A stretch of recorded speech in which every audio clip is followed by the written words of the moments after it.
Hi, welcome to Psycho Bible. This is Andrew Rodriguez, and I am joined today by Dr. Christopher Rosik. He is a clinical psychologist in Fresno, California, and your practice is Link Care, correct? Link Care Foundation. I have been clinical faculty at Fresno Pacific University here in Fresno as well. Okay, and he's a past president of the Alliance for Therapeutic Choice and Scientific Integrity, and the editor of the Journal of Human Sexuality. Would you mind just sharing a little bit more about yourself, if you'd like? I'm a clinical psychologist. I've been in the field for 30 some years. I have been a member of the APA, American Psychological Association, since 1984 when I was in grad school. So I'm familiar with somewhat what goes on there. I presented there as well as at 3 or 4 or 5 other conferences over the years, both in America and in Europe. I've been involved in some expert testimony with some therapy ban cases. Yeah, you got a lot of experience under your belt, and I'm really excited just to have you on.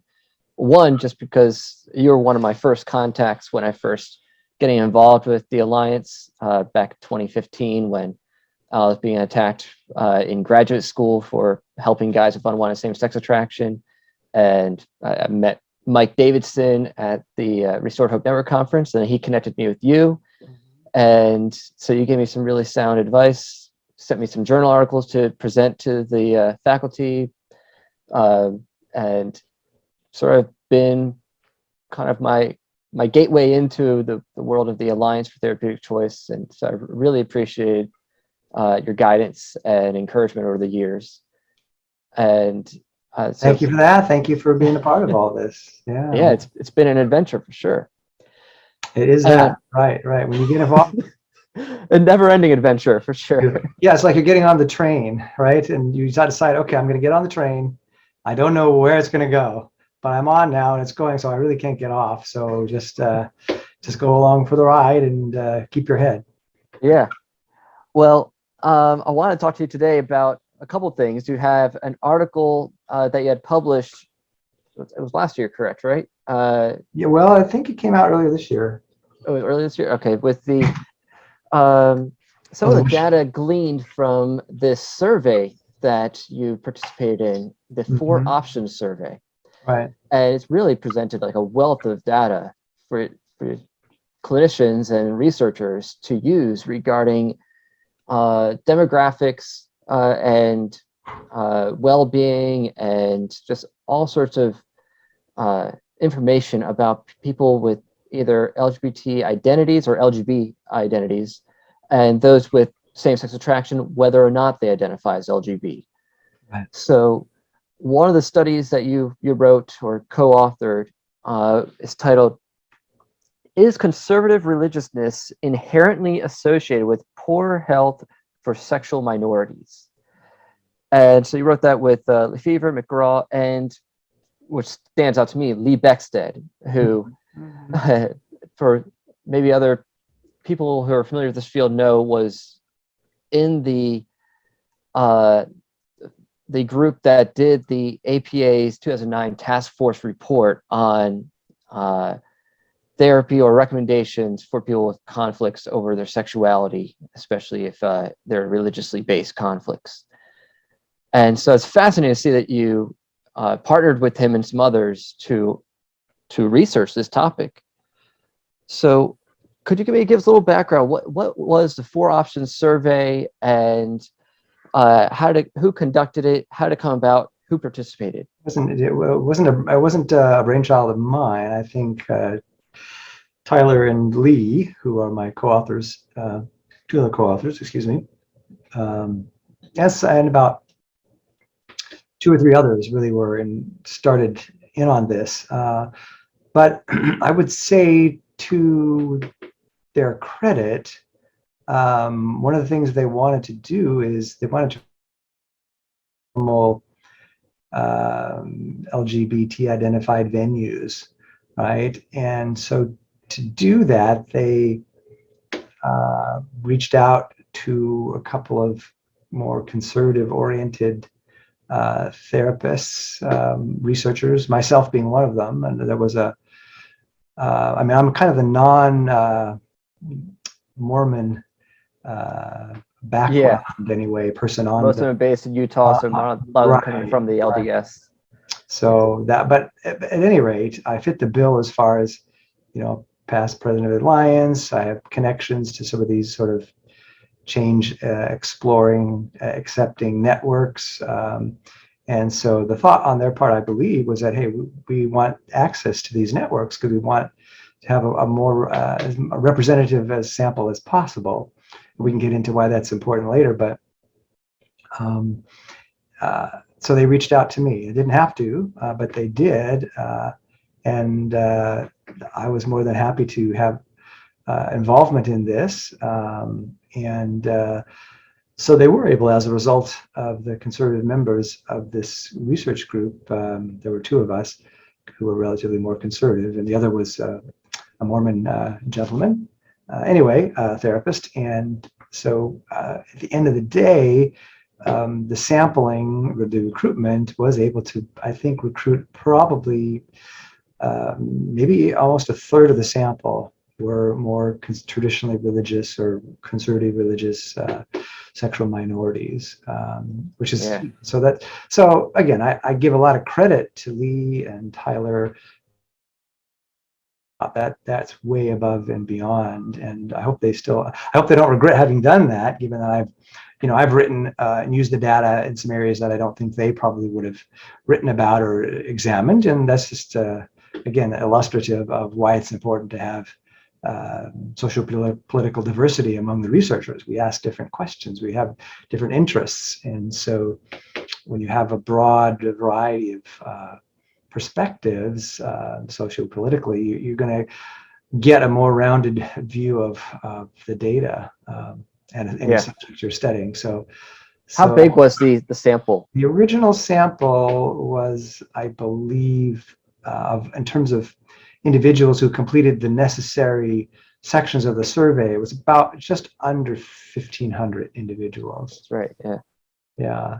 Now, so there were two sections that were mandatory, and these had to do with mostly demographics. First was demographics, and the second was a limited number of questions over 10 different domains, such as values. There was one about experiences of change, which I had an interest in, and religious values, on relationships, but though the third section, which was optional,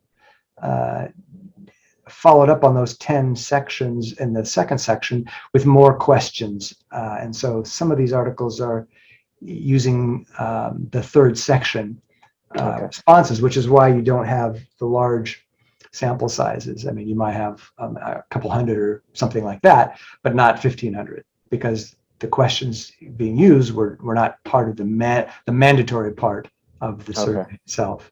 So, and it was called 4 options. I think the original vision for the research was they identified 4 different options of relationships. One was celibate, single and celibate. Another was single and sexually same-sex active. Another was in a mixed orientation relationship or marriage, and the other one was other option. The fourth option was currently in a same-sex relationship or marriage. So those are the 4 options. They wanted to study those and to see, what kind of correlations occurred in these different relationships. And we did publish a couple of studies about,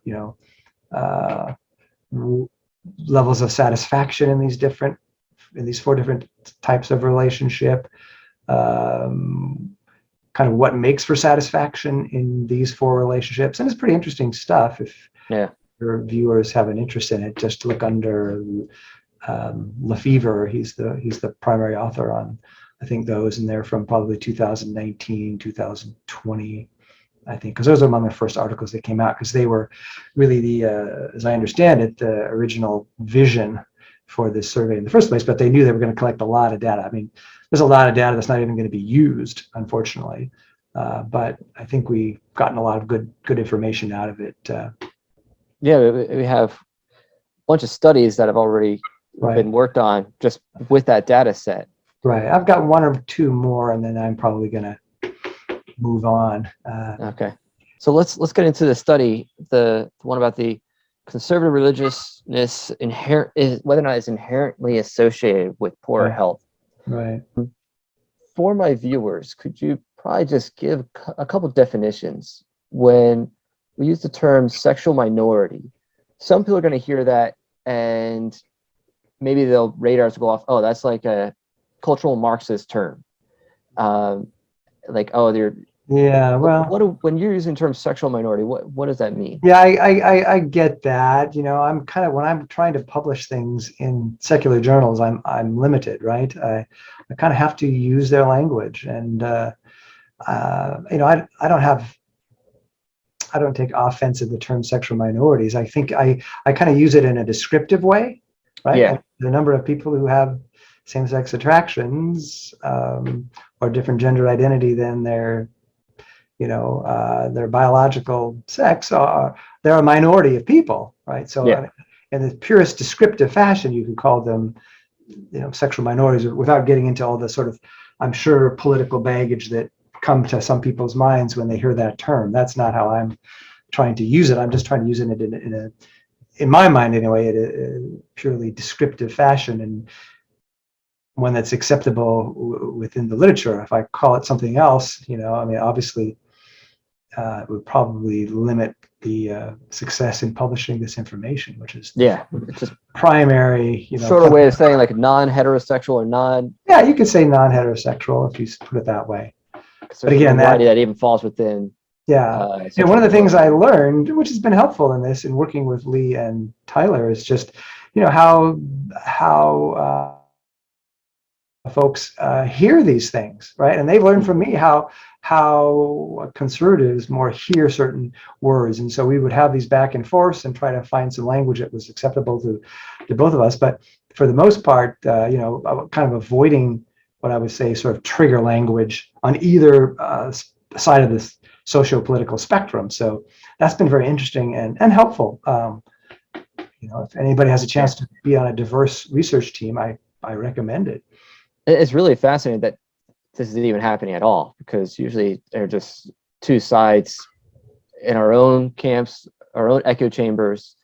And you mentioned how there's 30% of the participants who were non-LGBT identified. Can you just take a moment to just highlight how significant that is, given what typically is involved in the research? It's pretty critical because, the vast majority of literature, I don't know, I can't pin it exactly, but I'm sure it's in the 90% in the area of, say, change exploring therapy or sexual orientation in general.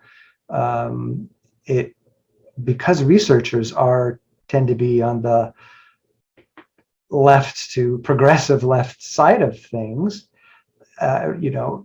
this is no secret. Yeah, this is a dirty little secret of research, though, is that you tend to go where you know to get your data, right? You tend to go to the venues and the networks that are familiar to you and accessible to you to study these things.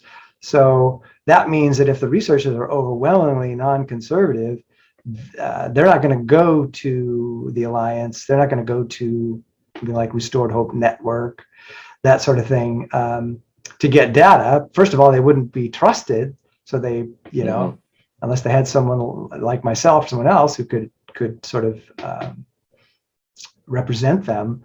So they wouldn't be trusted, and frankly, they just don't have access to it. So you do this research, it's all on LGBT identified individuals. And, unfortunately, that by definition excludes the vast majority of sexual minorities, I'll use the term, that do not identify as LGBT, right? And that's usually, one of our studies did look at that, and what's associated with the rejection of an LGBT identity is things like a higher level of religiousness, traditional religiousness, a greater desire to have a family and children. I think to a slight degree less strength of same-sex attraction. Now there are some other things too, but so there are some substantive differences between these two groups that just don't ever get assessed, which is really sad. And then so you're making public policy and these sweeping generalizations about certain topics, dear to your heart and my heart, like change exploring therapy and its impact on people, that are really based on incomplete data. You can say they're either in error, or at best they're incomplete in our understanding of them. So yeah. So it's really important. And even when you do nationally representative samples, because there are samples done on like men who have sex with men, they don't use LGBT identity as their inclusion criteria, but they talk about same-sex behavior and identify that. But even those oftentimes will also identify LGBT identity and exclude individuals who are not LGBT identified. So, either. And this might be weird to some viewers who are like, well, if you have same-sex attraction, just means that's just what you are. You are LGBT. But they're not used to this. If they're not familiar with like actual conservative Christians or just other religious people. I mean, sexual minorities, those who non-heterosexual people, are a very diverse group. I mean, it's despite of what you see on the television. They're very diverse. There are very, it's a minority, of course, but there are very traditional Christian and Jewish, and I assume Muslim individuals who have same-sex attraction. And again, it's getting into other areas, but I say what makes for sexual orientation in the first place, right? I mean, if you have someone who has, I may experience the same-sex attraction 2 or 3 times a year. Am I latently a gay man who I'm just repressing it? Is that the same as a man who experiences exclusively same-sex attractions? I mean, so at what point in the level of attractions does it become an orientation? So those are all interesting kind of research as well as philosophical questions, I think, that don't get talked about, right? I mean, yeah. And we could go into because you could say, right, if I have a couple of times a year same-sex attraction, well, I'm just repressing that. But you could say this, well, why not flip that over and say, well, here's a person who a couple of times a year they have opposite sex attractions. Are they just repressing that, right? And they're really opposite. They're really heterosexual. I mean, there you go. So it just means you're queer. And it gets to the point where everyone's queer then, and then it just. This is just to say that the issue is a whole lot more complex than you'll ever hear about it in the news or the media in general. This is kind of inside ball among researchers, I suppose. But anyway, I'll leave that. So you can go on with your interview. We could dive in those weeds for sure. In the abstract, it's saying that contrary to expectations, they found that individuals with high religiosity or religious activities ended up not as depressed or anxious or poorer health outcomes. So I guess that sort of raises the question, what were the expectations going into this study? Well, the conventional wisdom tends to be that conservative religion is universally damaging and harmful for sexual minorities, and you'd have to be blind to say that doesn't happen and happen too often. What this study says, though, is that that's not inherently the case, and that there are individuals who have same-sex attraction who seem to be able to flourish in a conservative religious environment. I think one of the things the study brings out is there's a connection, or doing well as a sexual minority in a conservative religious environment, which admit normative. I think that's fair to say. That when they are able to feel connected to the community, and I think that ideally means a community that comes around, at least some people in that fellowship that come around them, that they are out to, in the sense of out as somebody who has same-sex attraction occasionally or sometimes, and yet they are accepted within, as they are, in that sense, that the social benefits of community, of church, kind of outweigh, or at least, I wouldn't say outweigh, but at least offset for their the risk of just being in a heteronormative environment like a church.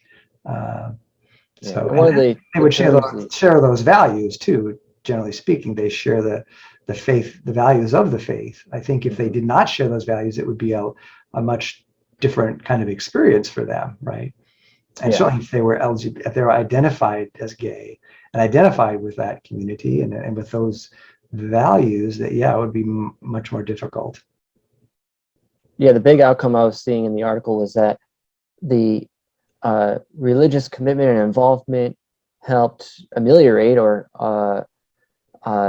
reduce the impact of internalized heteronegativity, which, if people aren't familiar with what that means, is just sort of the internalized stigma about having same-sex attraction or homosexual proclivities, whether they're how much that is due to the environment or society is up for question. But there's some suggestion in the study that the meaning of internalized homonegativity or internalized homophobia is different depending on the identity of the individual. In other words, like for LGBT identified individuals who are high in internalized hetero or homonegativity, that could mean that they are feeling very stigmatized. It's an internalized stigma for them.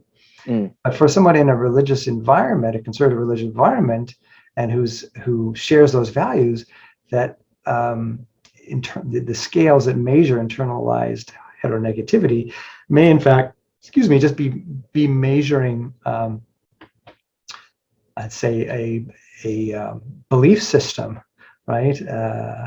That they've adopted, right? And so it would have a different meaning. It wouldn't, in that case, it wouldn't necessarily signify shame or self-loathing or things like that. It would indicate a sort of a belief, conviction in a certain set of religious beliefs, that with another person who didn't share those beliefs, then could indicate that it was shame and self-loathing. But anyway, that gets back to the operas. Am I going to say this right?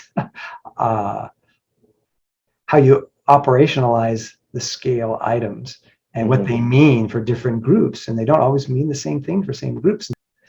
And so one of the big takeaways was that religious involvement actually had an effect on the depression, actually seeing reduced depression in that population.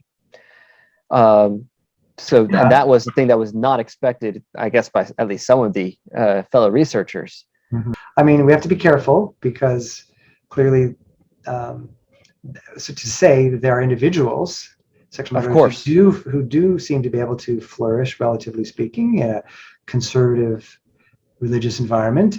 But obviously, there are others who have left, who are wounded in some ways and left, and so my point, I think the point in the headline, in the title, in the article, was just, hey, it's not, the relationship is not inherently negative for every sexual minority. There is a subgroup that appears to, I think, appears to be able to flourish, relatively speaking, in that environment. So that's contra the conventional wisdom. Yeah.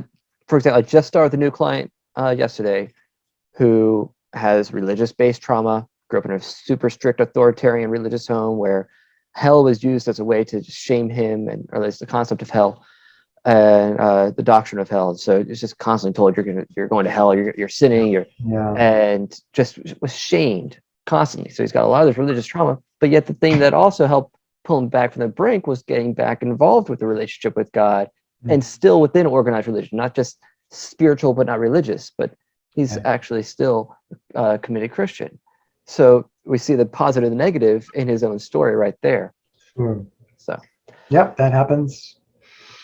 So yes, there's another one that you did, the 33 Methods article, and there's some supplemental materials that came with that that weren't published with the APA's journal. That they were published, but as a supplementary. In other words, they don't appear in any printed version of it. Okay, you can access them through the electronic version. But there's some really fascinating material in there, and so. If you want, you can sort of give us an overview of the 33 Methods study itself, what it was that you guys were looking into with that one. So the background to this study was that, again, in that third section of the survey, there were some questions on these different methods. And one of the things about, like, you talk about therapy bans and sexual orientation change efforts and all that, is that it's just very coarse in terms of it's not a granular analysis. It's just so broad, it almost is meaningless to talk about change or change-oriented. There's nothing specific. And although this wasn't a study specifically of therapy, it was a study that looked at how sexual minorities might address, when they're in distress about their sexual orientation or their same-sex attraction, what methods they might use to cope with that or to deal with that. And so I thought, when I saw that as some of the questions, I thought, well, this would be one way to kind of really expand the literature, a real blind spot in the literature that's just not much out there about specific interventions and specific methods. And the study is not exhaustive at all in terms of the methods, but it does, I think, highlight how valuable and critical it is to be looking more specifically at specific methods to understand what's going on, right? Especially when you're trying to inform clinical practice and public policy. So this is right from the mouth of people who've experienced these different interventions or coping mechanisms. So there was a sample of 281 individuals, and basically we looked at three broad categories of intervention. One was what we call them therapy neutral, sexual orientation neutral methods, which are things like, learning to be more assertive, dealing with trauma, not really addressing sexual orientation, but often can be a part of counseling. And this is not necessarily in a counseling context, but it could be in terms of these methods and where the individual and participants utilize them. That's good to know. So one category was sexual orientation neutral. Another category was basically affirming kinds of interventions, and that might be like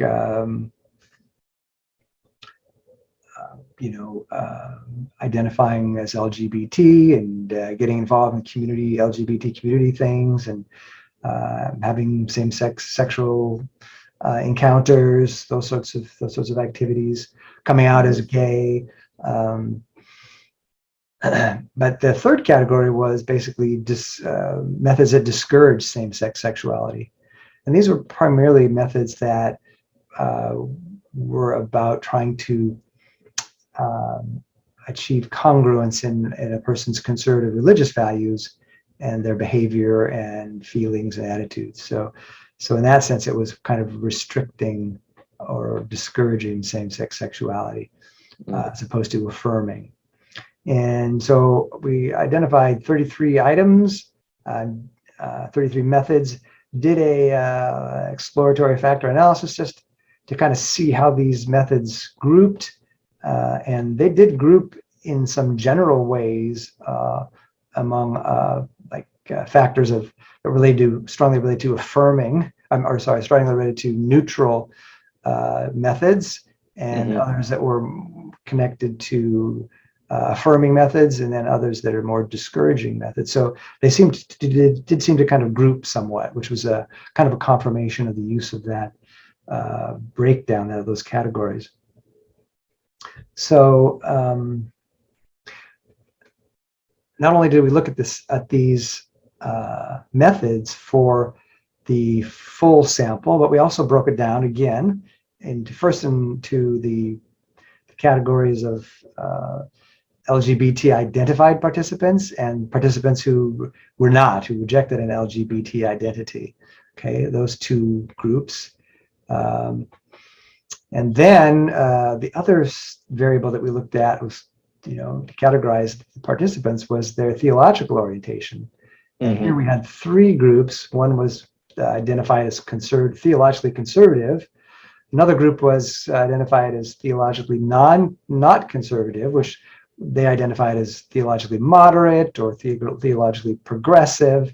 And then a third category, a third group that was basically non-theological, and they were maybe spiritual but not religious, or atheist or agnostic, just don't use labels, something like that. So we wanted to see if these methods differed by sexual identity labeling and by theological outlook. And because nothing like that's been done to my knowledge. No, this is groundbreaking. I really appreciate you doing this work. Kind of boring down in some significant ways beyond what has been studied before. So I can do a screen. I can bring up the screen to show you. Yeah, good. The first table. These are the two tables in the supplementary materials. But the first table is looking at both results. They're ordered by most helpful to least helpful, or most harmful. And the scale we used was a 9-point scale, where 9 was like exceedingly helpful, and 1 was exceedingly harmful. 5 was kind of neutral, right? So 5 is the midpoint of the scale. And so these items are going to be, these methods will be rated from most helpful down the line to least helpful, so you can kind of see.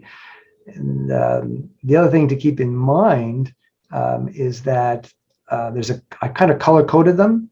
And they are color coded. Like the items that are reliably helpful are in green, are highlighted in green. Their means are highlighted in green, which means that for the green items, their mean and their lower standard deviation were all above 5, all above the midpoint. And then you have items that are colored, what is it here? Blue. For those items, the mean is still above the midpoint of the scale, the mean of the item score rating, but the lower standard deviation is below the mean. So for the green, we call them reliably helpful. For the blue, we call them more helpful than harmful.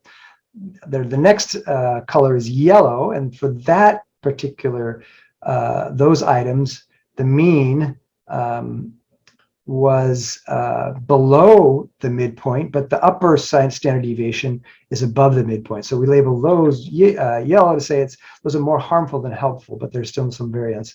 And then the red are the items where the mean and the upper standard deviation were below the midpoint. So that's reliably harmful. So when you say, if I could just interject, when you say reliably, because the data was obtained through retrospective self-report, is there any concern about how reliable their report is on how helpful or harmful these methods were? Well, I mean, it is self-report material, and I do say I wouldn't want to generalize this beyond the sample. I guess you could say, well, I will say this: we did have some items that were for impression management. And Okay. it did not seem, I didn't look at that for this particular study, but did not seem that that was a big issue. Okay. It didn't seem like there was a lot of impression management going on here. It's always possible. It's obviously a limitation of data, but if there was impression management one way or the other, maybe it would, the fact that it was a sociopolitically diverse sample of participants, that some of that may wash itself out. But anyway, so here's the table with, you can see the first column is the full sample, so that's across all 200 and however many participants were involved in that method or reported they used that method. And for the full sample, what we see is there are about 13 methods there that are reliably helpful. Again, it's a 1 to 9 scale. And what we found is that most of these items, most of these methods were sexual orientation neutral methods.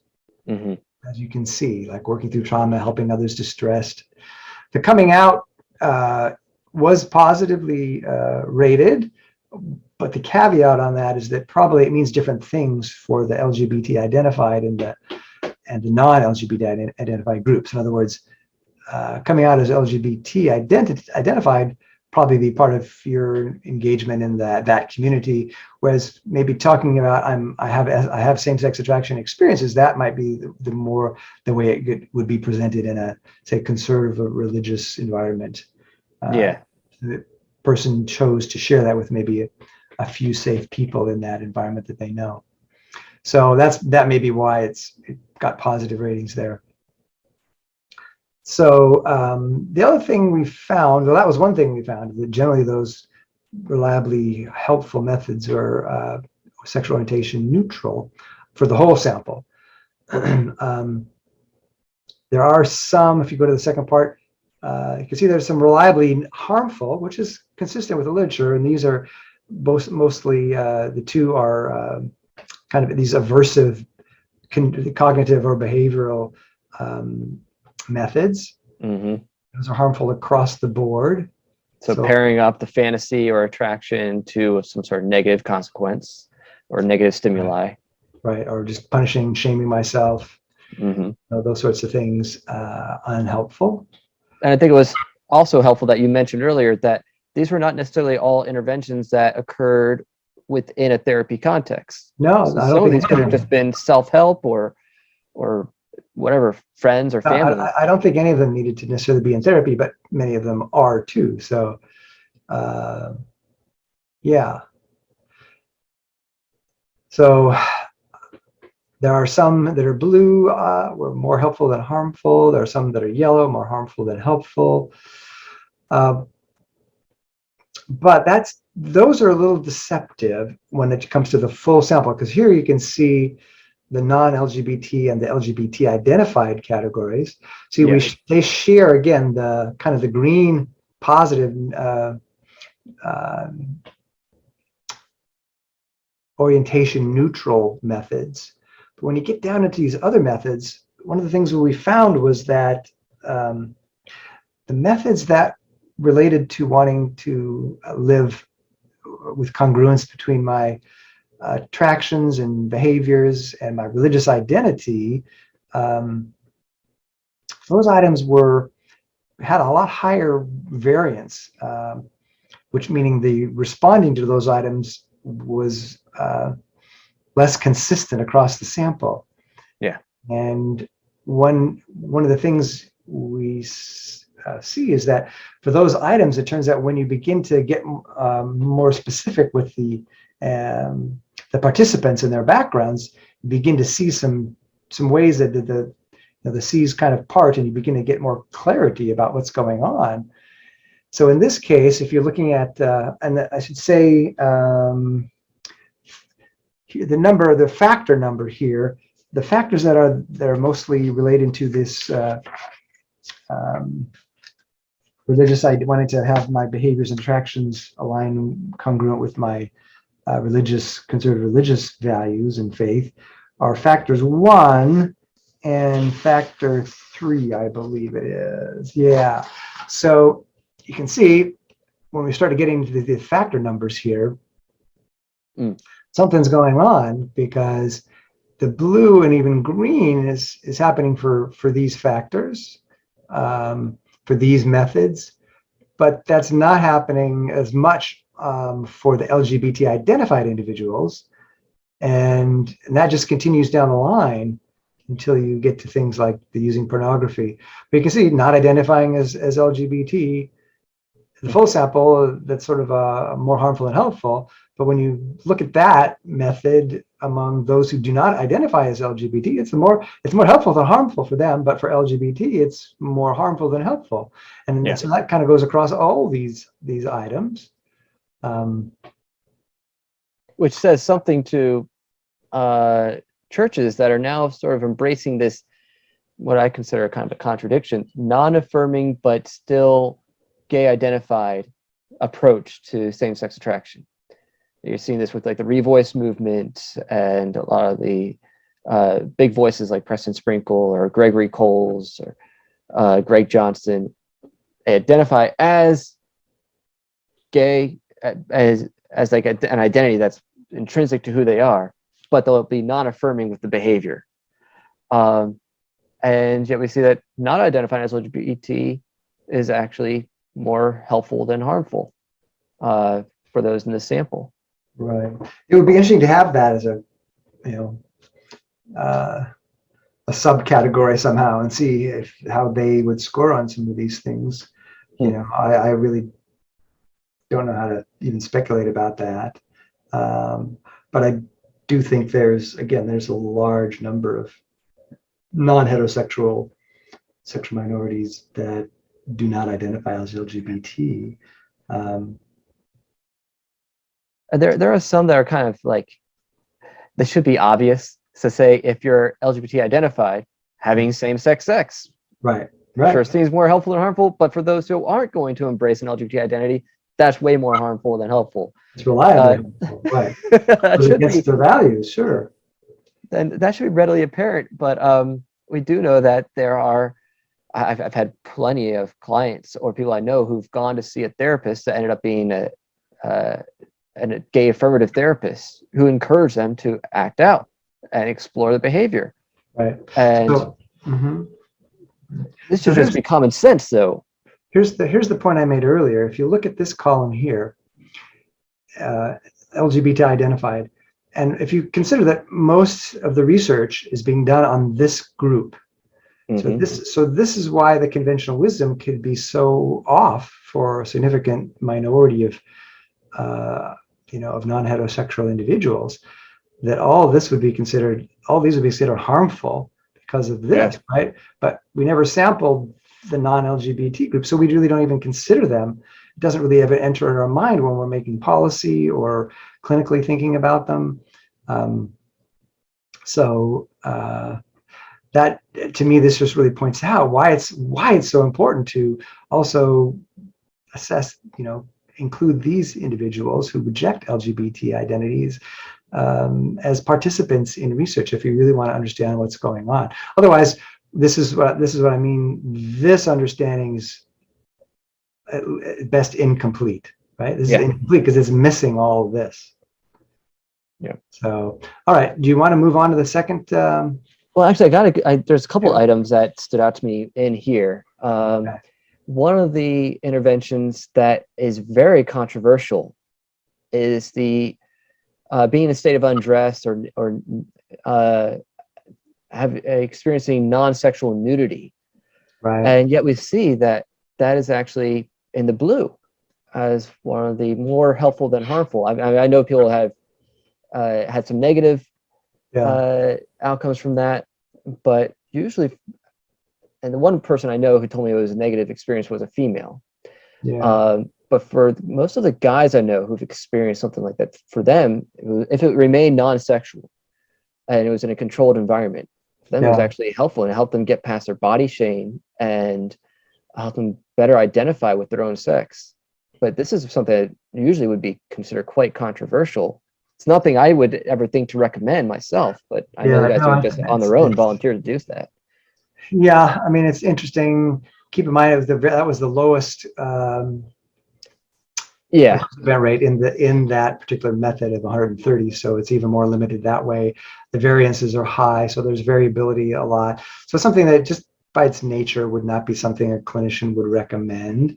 Obviously, some people find that out. I think there's been sort of I don't know, paraprofessional organizations, so to speak, or support groups that have done some of that kind of stuff in the past. But as a clinician who wants to hold on to my license, I wouldn't recommend it just because it's so things might go it's okay on the border for people, but when it goes wrong, it really goes wrong, right? And I I can't see that as a smart move to endorse something like that. The other one I want to highlight as well is working through trauma, which I'm being trained in reintegrative therapy with Joe Nicolosi Jr. Like that's a primary thing we're doing, is going back, working through trauma, and we just see as a byproduct, it either helps them with their well-being or it actually helps with their same-sex attraction experiences.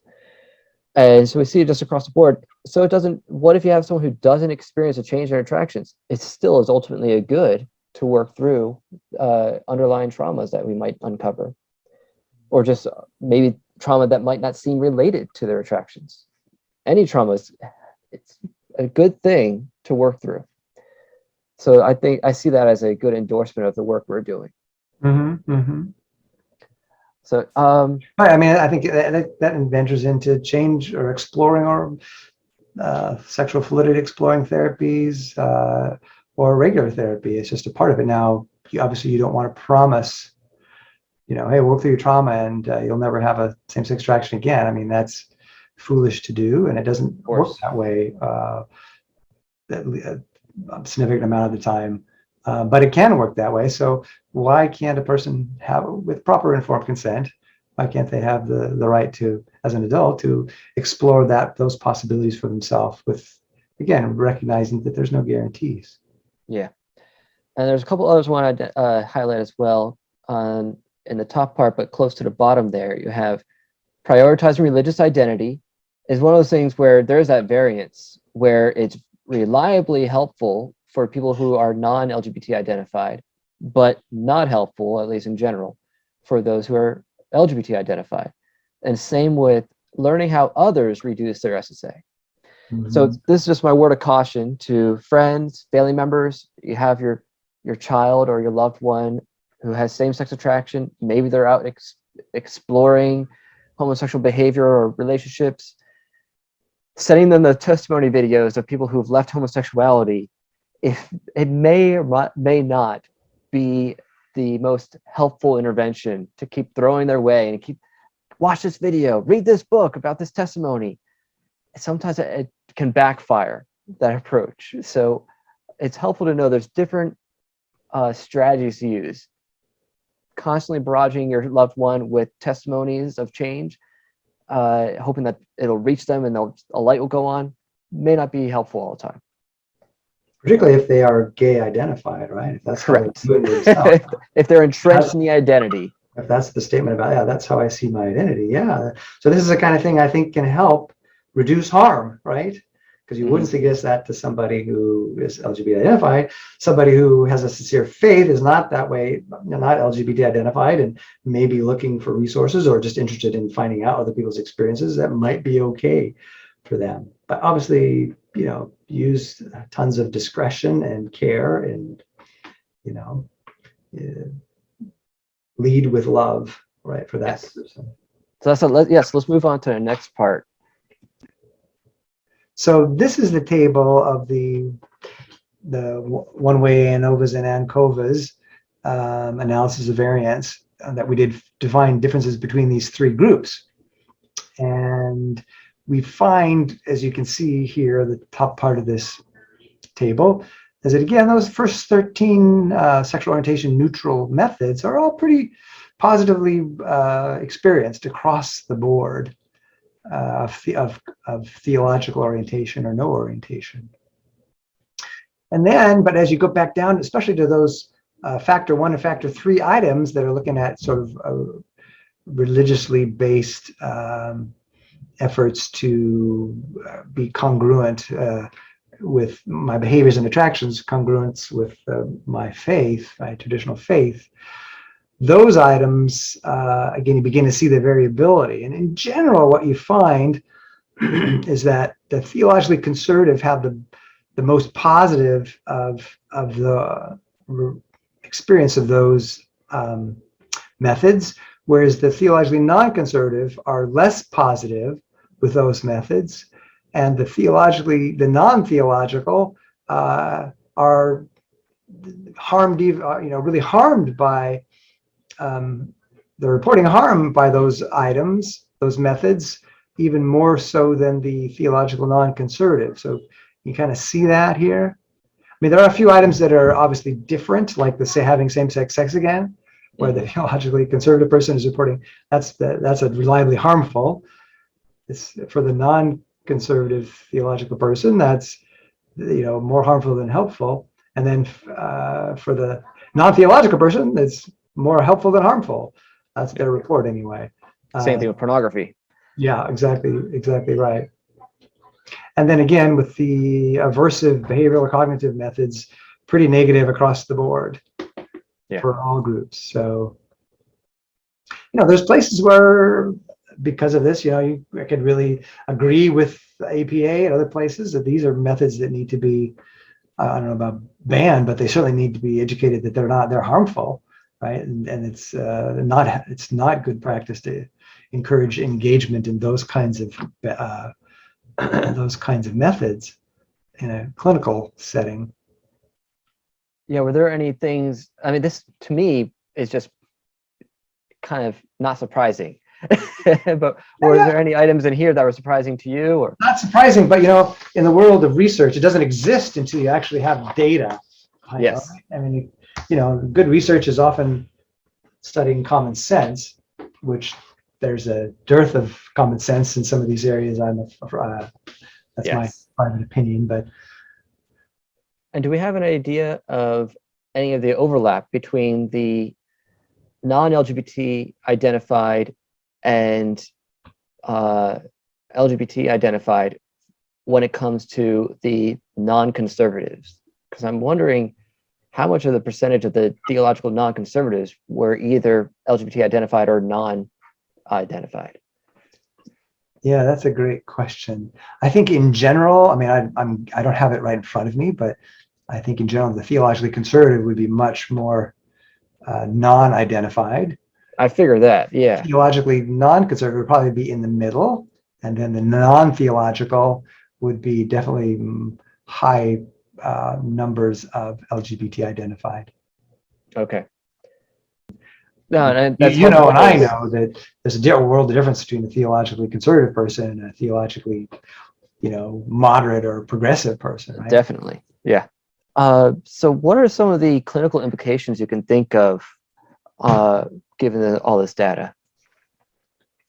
Well, my co-authors and I, we had some definite discussions about these things. And I think they were maybe a little more conservative than I about that. But in the end, what we put down, for instance, because there's a lot of variability on these, particularly the methods that sort of discourage or restrict same-sex sexuality, the recommendation was that, if the client's coming in, that these not be methods that the clinician recommends, right?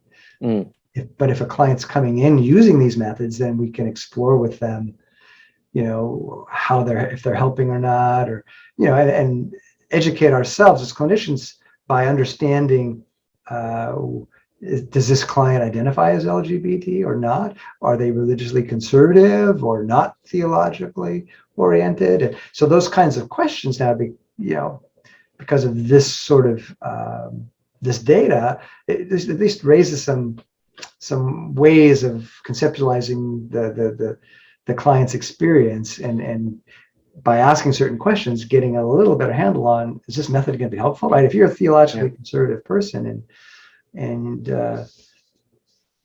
you don't necessarily tell them to use pornography, same-sex pornography, and see if it works for them. That would be very harmful.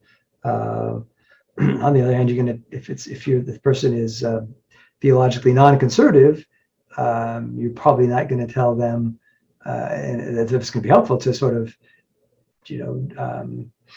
don't identify as LGBT, right? I mean, they probably are, So anyway, I mean, the whole point of this was, again, to minimize harm, but to try to be as, culturally sensitive, right? It was a stress on cultural sensitivity, but we want not so much culturally sensitive if that culture is sort of a traditionally religious subculture. And I think this kind of information, this kind of data helps clinicians be sensitive to that population or that subpopulation of sexual minorities.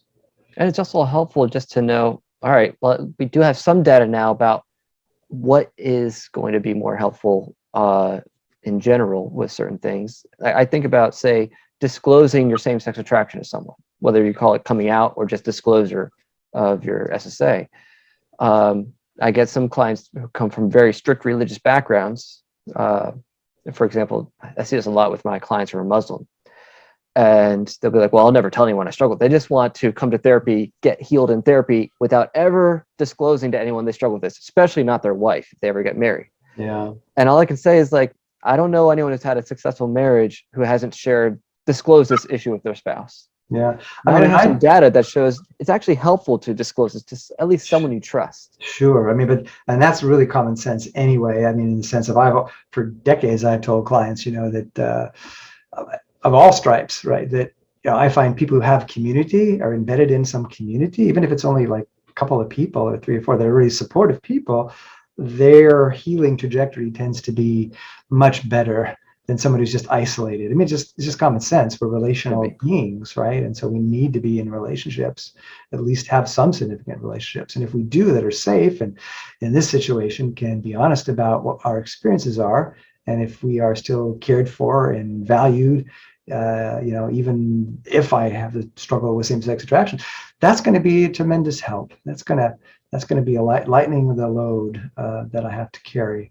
So, yeah. I looked at this as really helpful with treatment planning, at least looking at, all right, what are interventions are helpful? And there's some, with those ones that are considered just neutral regarding orientation or sexuality, there's a lot that we can explore with that. Just right. You can stay busy with just those options. Sure. So if someone's coming, and again, if someone's coming in, really regardless of their identity, they're coming in and shaming themselves and beating themselves up, and there's something is going to be harmful, you could kind of redirect them. Maybe, hey, why don't we work at identifying and addressing any trauma that you might experience, not with a promise of change from that, but that's going to help you no matter what, right? And there's some people that do report that helps, that does create a little more fluidity for them, but again, not promising that at all. But you might be able to move them away from a harmful method to something that has the benefit, a likelihood of benefiting them, certainly in terms of their emotional well-being, and to some modest potential, maybe even with their same-sex attraction. So, yeah.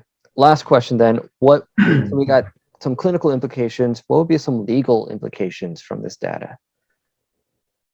Legal implications.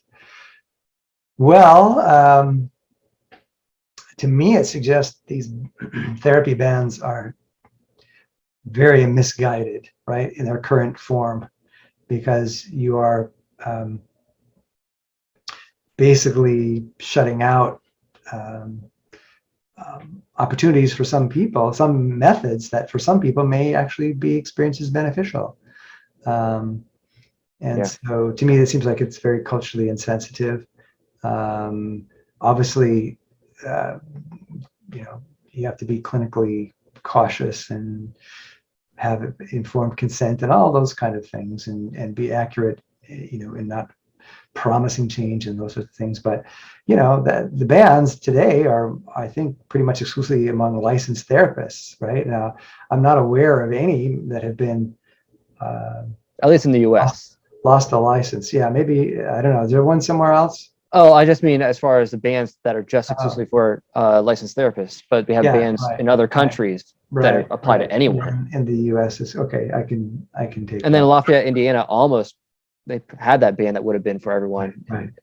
So that's kind of an implication. I think, I guess a way of putting it is that the the movement to ban therapy is way ahead of where the data is, right? Mm-hmm. It's jumping ahead based on incomplete data.